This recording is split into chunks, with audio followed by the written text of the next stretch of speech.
Margarita, que ya tiene 10 años de edad, 10. buena veterana, buena cazadora, muy buena voladora, lo veréis ahora.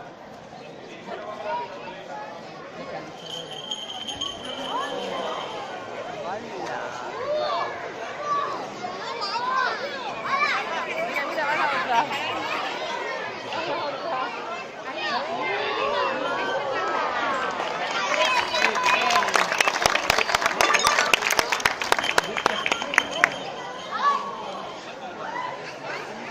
Mira, la otra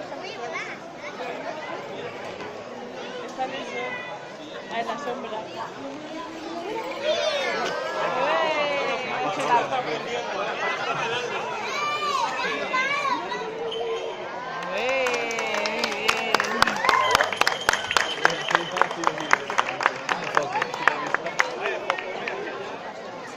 Bueno, ahora vamos a intentar que coja una picadita de carne en un vuelo acrobático en el aire.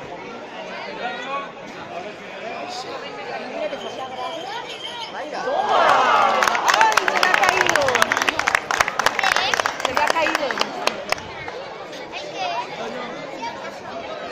Vamos a intentarlo otra vez. Se le ha caído en la boca. ¿Qué?